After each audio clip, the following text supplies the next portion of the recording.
Hello students, welcome to Mahavir commerce academy. I am Sunny sir. तो आज के लेक्चर का हमारा मेन मकसद क्या है?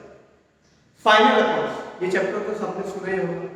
फाइनल अकाउंट्स में हिडन एडजस्टमेंट, हमारा पूरा लेक्चर का फोकस रहेगा हिडन एडजस्टमेंट। अब हिडन एडजस्टमेंट में ये गारंटी है, ये लेक्चर सुनने के बाद आपको कभी भी हिडन एडजस्टमेंट में डाउट नहीं। पर सबसे पहली बात, सर ये हिडन एडजस्टमेंट क्या होता है? अब हिडन एडजस्टमेंट का मतलब जो ट्रायल बैलेंस में छुपा हुआ हो। नॉर्मली आपने सुना है ट्रायल बैलेंस का एक इफेक्ट, एडजस्टमेंट के दो इफेक्ट। ये बेसिक बात आप सबको पता है। ट्रायल बैलेंस का एक इफेक्ट, एडजस्टमेंट के दो इफेक्ट, बराबर। पर हिडन एडजस्टमेंट वो है जो ट्रायल बैलेंस के अंदर है, इसीलिए उसको हिडन बोलते हैं। हिडन मतलब छुपा। ट्रायल बैलेंस का नो डाउट एक इफेक्ट होता है, पर हिडन एडजस्टमेंट जो ट्रायल बैलेंस के अंदर है उसके कितने इफेक्ट आएंगे? दो। तो आज मैंने मैक्सिमम ट्राई किया है कि जितने भी हिडन एडजस्टमेंट हो सकते हैं वो सारे के सारे एक एक एग्जांपल करके आपको एक्सप्लेन करूं। तो सबसे पहले मैंने आपको एक क्वेश्चन दिया है, trial balance as on 31 March 2020, particulars debit credit. उस पे कुछ मैंने एडवर्टाइजमेंट लिखा है, रेंट लिखा है, सैलरी लिखा है, इंश्योरेंस लिखा है, बैंक लोन लिखा है, गवर्नमेंट बॉन्ड लिखा है, लीज होल्ड प्रॉपर्टी लिखा है, और कुछ इंफॉर्मेशन में दो एडजस्टमेंट, दो इंफॉर्मेशन हिडन एडजस्टमेंट। जैसे सबसे पहले एडवर्टाइजमेंट। तो एडवर्टाइजमेंट कहां पे आता है? Profit and loss account debit side. तो मैंने भी प्रॉफिट एंड लॉस अकाउंट के debit side to advertisement 10 lakh लिख दिया। तो नॉर्मल सम होता तो ट्रायल बैलेंस का एक इफेक्ट टू एडवर्टाइजमेंट में लिख दिया। अब क्योंकि ये हिडन एडजस्टमेंट है तो हमको कैसे पता चलेगा सर ये हिडन एडजस्टमेंट है? देखो इसके ब्रैकेट में क्या लिखा है, 10 इयर्स। और हम अकाउंट्स कितने महीने का बनाते हैं? 12 महीना। 12 महीना बोलो या एक साल बोलो, वन इन द सेम। हम अकाउंट्स 1 ईयर का बनाते हैं और इधर ब्रैकेट में क्या लिखा है? 10 इयर्स। तो मैं एडवर्टाइजमेंट, मैंने ये जो एडवर्टाइजमेंट का 10 लाख रुपीस पे किया वो 10 साल के लिए पे किया। तो अकाउंट्स तो कितने साल का बनता है? एक साल। तो मैंने ज्यादा पे किया कि कम पे किया? बट ऑब्वियसली मैंने ज्यादा पे किया, मतलब 10 इयर्स का पे किया। और अकाउंट्स कितने ईयर का बनता है? 1 ईयर। अब एक बहुत डिफिकल्ट क्वेश्चन मैं आपसे पूछ रहा हूं, 10 से 1 पे आना है, 10 से 1 पे आना है तो प्लस नहीं करना है कि माइनस नहीं करना है? बट ऑब्वियसली माइनस नहीं करना है। हमने पैसा पहले से दे दिया, मैंने 10 साल का एडवर्टाइजमेंट का 10 लाख रुपया दे दिया। तो to advertisement less prepaid advertisement. Sir आप इसको प्रीपेड क्यों बोल रहे हो? प्रीपेड इसीलिए कि पैसा हमने पहले से दे दिया। तो प्रीपेड एडवर्टाइजमेंट 9 लाख और बाहर कितना आया? 1 लाख। 9 लाख कैसे है? 10 लाख 10 इयर्स का है तो 1 ईयर का कितना? 1 लाख। 9 इयर्स का कितना? 9 लाख। तो मैंने 9 लाख रुपया ज्यादा बढ़ा, क्योंकि trading account, profit and loss account, balance sheet, ये जो भी बनता है ना वो 1 ईयर का बनता है। तो बाहर जो भी आएगा वो 1 ईयर का है। तो बाहर मैंने कितना लिखा? 1 लाख। ये 9 लाख मैंने क्या लिखा? Less prepaid advertisement. पर एडजस्टमेंट के कितने इफेक्ट होते हैं? 2। तो इधर लेस प्रीपेड एडवर्टाइजमेंट। दूसरा इफेक्ट बैलेंस शीट में असेट साइड प्रीपेड एडवर्टाइजमेंट 9 है। तो इसको हमने क्या देखा? Hidden adjustment. ट्रायल बैलेंस के अंदर छुपा हुआ एडजस्टमेंट को हम बोलते हैं हिडन एडजस्टमेंट। ओके, नेक्स्ट क्या है? रेंट। 15 मंथ्स 45,000। तो रेंट कहां पे आता है? प्रॉफिट एंड लॉस अकाउंट के डेबिट साइड रेंट आता है। अब 15 महीने, अकाउंट कितने महीने का बनता है? 12 महीना। तो फिर से ज्यादा किया तो 15 से 12 पे आ गए तो 3 क्या करना पड़ेगा? माइनस। तो फिर से ज्यादा किया तो मैंने लिखा लेस प्रीपेड रेंट 9,000 कैसा है? 45,000 डिवाइड बाय 15 करोगे, 45,000 डिवाइड बाय 15 करोगे तो 15 3 जा 45। तो एक महीने का कितना हुआ? एक महीने का कितना हुआ? 3,000। तो 3 महीने का कितना हुआ? 9,000। तो लेस प्रीपेड रेंट 9,000। और दूसरा इफेक्ट प्रीपेड एक्सपेंस, याद करो, less from respective expense balance sheet asset side prepaid rent. Prepaid expense के दो इफेक्ट याद है? Less from respective expense balance sheet asset side. Next है salary 10 months amount 2 lakh. Salary कहां पे आता है? फिर से प्रॉफिट एंड लॉस अकाउंट के डेबिट साइड मैंने सैलरी लिख दिया 2 लाख, बट ब्रैकेट में क्या दिया है? 10 महीने। मतलब ये फिर से क्या हो गया? Hidden adjustment. अकाउंट्स कितने महीने का बनता है? 12 महीने। तो 10 से मुझे 12 पे जाना है, तो 2 क्या करना पड़ेगा? ऐड आउटस्टैंडिंग सैलरी 40,000 कैसे आया सर? 2 लाख डिवाइड बाई 10 करोगे तो 1 महीने का 20,000, तो 2 महीने का 40,000। तो ऐड आउटस्टैंडिंग सैलरी 40,000।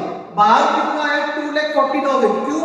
अकाउंट्स 12 महीने का बनता है, तो बाहर जो भी आएगा ना वो 12 महीना या 1 साल का है। मतलब किसी ने मेरे का काम 12 महीना किया, तो मैंने उसको पगार 10 महीना दिया, तो मुझे देना है। तो याद करो, देना है तो लायबिलिटी। तो इसके आउटस्टैंडिंग एक्सपेंस के 2 इफेक्ट क्या हुए? Add to respect to expense. दूसरा effect balance sheet liability side outstanding salary.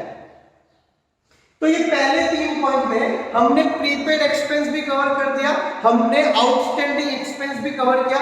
इसको क्या बोलते हैं? हिडन एडजस्टमेंट, जो ट्रायल बैलेंस के अंदर छुपा हुआ। नेक्स्ट ये हिडन एडजस्टमेंट नहीं है, इसलिए मैं इसको बाद में बताता हूं, पर वो इंपॉर्टेंट एडजस्टमेंट है, इसलिए मैंने यहां पे डाला। नेक्स्ट है 15% बैंक लोन अमाउंट है 3 लाख। तो सबसे पहले तो बैंक लोन कहां पे आता है? बैंक लोन कहां पे आता है? लायबिलिटी। मैंने बैंक से लोन लिया 15% बैंक लोन 3 लाख। अब 3 लाख पे 15% लगेगा, तो मुझे इतना बैंक को क्या देना है? इंटरेस्ट देना। क्या देना है? इंटरेस्ट। तो add interest on bank loan 3 lakh into 15/100 that comes to 45,000। बाहर आया 3,45,000। अब इसमें ट्विस्ट हो सकता है क्वेश्चन।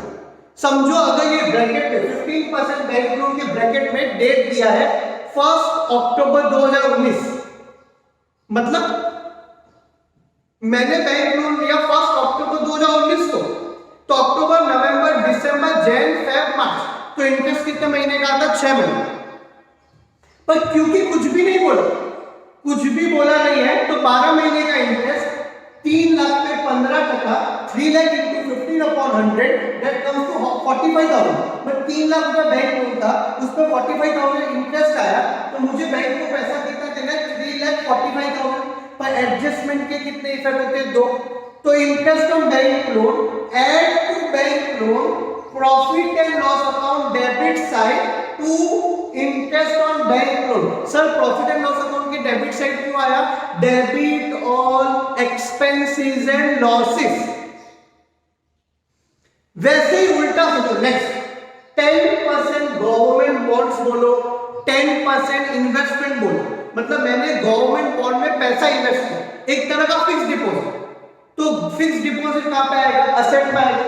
10% गवर्नमेंट बॉन्ड कितना है? 2 lakh.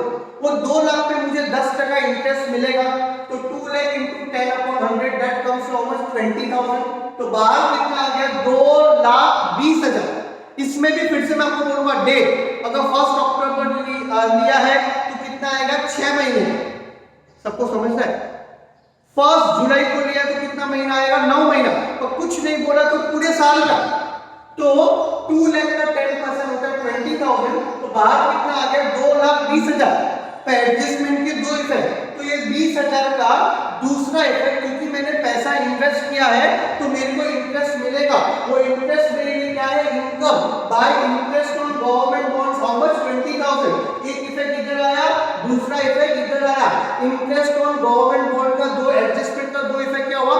Add to government bond या add to investment profit and loss account credit side. Okay next. अब ये भी कोई हिडन एडजस्टमेंट नहीं है। लीज होल्ड प्रॉपर्टी और इंश्योरेंस जो है उसके लिए मैंने आपको इंफॉर्मेशन। तो देखो पहला एडजस्टमेंट है insurance is paid for the year ended 30 जून 2020। अब बहुत सारे लोग ये रॉन्ग है। सबसे पहले तो आप ऊपर डेट देखो, हमारा अकाउंट कब तक बन रहा है? 31 मार्च तक। और हमने ये जो खर्चा किया इंश्योरेंस का 15,000, ये हमने कब तक दिया है? 30 जून। पर अब द मोस्ट इंपॉर्टेंट पॉइंट, बहुत लोग क्या सोचते हैं, ये जो इंश्योरेंस का 15,000 अमाउंट है वो 15 महीने का नहीं, अरे इधर क्या लिखा है ईयर, और ईयर में कितना महीना होता है 12। तो ये जो 15,000 है वो 12 महीने का, ये तो फिक्स है। पर मेरा अकाउंट कब एंड हो रहा है 31 मार्च, और ये इंश्योरेंस का पैसा कब तक दिया 30 जून। तो अप्रैल मई जून 3 महीने का पैसा हमने ज्यादा दिया, तो 12 महीने का 15,000, 3 महीने का कितना, क्रॉस मल्टीप्लाई करोगे 3 into 15,000 डिवाइड बाई 12, तो आपका आंसर आएगा 3750। बहुत लोग क्या करते हैं 15,000 को 15 महीना लेते हैं, ऐसा नहीं है, क्योंकि इधर क्या लिखा है ईयर, ईयर मतलब 12 महीने। तो ये जो इंश्योरेंस का 15,000 अमाउंट है 15 महीना नहीं है, वो कितना महीना है 12 महीना। तो 3 महीने का कितना, क्रॉस मल्टीप्लाई करोगे तो आपका आंसर आएगा 3750। तो ये फिर से हमने ज्यादा दिया प्रीपेड, तो same less prepaid insurance and balance sheet asset side prepaid insurance. दूसरा इफेक्ट कहां पे आएगा, बैलेंस शीट में लिखना भूल गया, प्रीपेड जैसे एडवर्टाइजमेंट था, प्रीपेड रेंट था, यहां पे क्या आ जाएगा each and everyone prepaid insurance. कितना अमाउंट आएगा ईच एंड एवरीवन 3750। आपको कांसेप्ट समझना चाहिए था, ये हिडन एडजस्टमेंट नहीं है, नीचे लिखा है, और बहुत लोग यार रॉन्ग करते हैं, ईयर मतलब 12 महीना याद रखो। ओके, तो less from respective expense, balance sheet कहां पे आ गया, एसेट साइड याद है, प्रीपेड एक्सपेंस के दो effect, less from respective expense, दूसरा इफेक्ट कहां पे आएगा, बैलेंस शीट पे कहां पे आएगा, एसेट साइड। अब लीज होल्ड प्रॉपर्टी से इसमें क्या है, लीज होल्ड प्रॉपर्टी तो कहां पे आता है, एसेट में आता है, मुझे भी पता है लीज होल्ड प्रॉपर्टी कहां पे आता है, एसेट। पर देखो क्या लिखा है नीचे, lease hold property having a useful life of 10 years, मतलब इसकी लाइफ कितने साल है 10 साल, तो इसकी वैल्यू कितनी है 10 साल। प्रॉपर्टी ये इनडायरेक्ट वे है, इनडायरेक्ट वे है डेप्रिसिएशन देने, डेप्रिसिएशन देने का इनडायरेक्ट वे। नॉर्मली डेप्रिसिएशन का हमको क्या देते हैं परसेंटेज, पर इसने स्मार्ट वर्क किया परसेंट नहीं दिया, हमको बोला ये असेट 10 लाख का है और इसकी लाइफ है 10 इयर्स, इसकी लाइफ कितनी 10 इयर्स। तो मैं क्या सोचता हूं, अगर मुझे डेप्रिसिएशन निकालना है 10 लाख असेट की वैल्यू है, 10 लाख असेट का वैल्यू है, और इसकी लाइफ कितनी है 10 इयर्स, तो एवरी ईयर डेप्रिसिएशन कितना हो जाएगा ₹1 लाख। सबको ये समझना है 10 लाख डिवाइड बाई 10 करूंगा तो एक साल, हर साल ये असेट की वैल्यू कितने से कम हो जाएगी 1 लाख से कम हो जाएगी। तो सर इसमें नया क्या है, ये छुपा हो, ये हिडन एडजस्टमेंट नहीं है, पर ये indirect way of giving depreciation. ये दो एडजस्टमेंट हिडन एडजस्टमेंट नहीं है, पर ये इंपॉर्टेंट, इसलिए मैंने आपको बताया। तो 10 लाख डिवाइड बाई 10 किया तो आंसर कितना है 1 लाख। तो lease hold property less depreciation 1 lakh, तो बाहर कितना आ गया 9 लाख। और डेप्रिसिएशन के दो इफेक्ट याद है, less from asset, profit and loss account debit side, ये सोलो।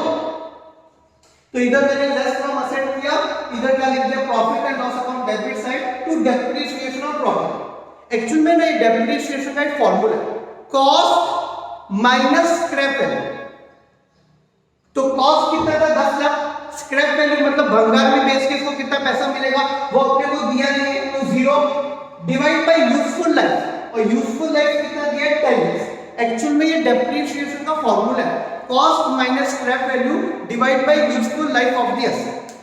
तो ओके, मतलब मैंने आपको जितना हो सके उतना हिडन एडजस्टमेंट बताया। देखो अलग अलग टाइप्स होंगे, एडवर्टाइजमेंट में मैंने जानबूझ के ईयर्स डाल दिए 10 इयर्स, रेंट पे जानबूझ के मैंने मंथ्स डाल दिए ज्यादा वाले, सैलरी में मंथ्स डाले बट कम वाले, मतलब वो प्रीपेड का था तो ये क्या था आउटस्टैंडिंग। बैंक लोन में मैंने परसेंटेज डाल दिया, बैंक लोन लायबिलिटी था। इन्वेस्टमेंट असेट में मैंने परसेंटेज डाल दिया। फिर मैंने लीज होल्ड प्रॉपर्टी वाला कि एक आपने नया चीज सीखा, डेप्रिसिएशन कैलकुलेट करने का एक और वे, मतलब क्वेश्चन में अगर डेप्रिसिएशन का रेट नहीं दिया पर एक फॉर्मूला है, cost minus scrap value divide by useful life, तो हमको ऐसे भी डेप्रिसिएशन मिल सकता है। और ये इंश्योरेंस वाले में ध्यान देना, ईयर हमेशा याद रखना, ईयर मतलब 12 महीना। तुम्हारा मन बहुत बोलेगा 15 महीना, पर ये कितना महीना है 12 महीना। होप सो आपको ये वीडियो से फायदा हुआ। इसमें मेरा टारगेट यही था कि जितना भी हिडन एडजस्टमेंट हो सके उतना सारा का सारा मैंने आपको। Okay, thank you very much, thanks.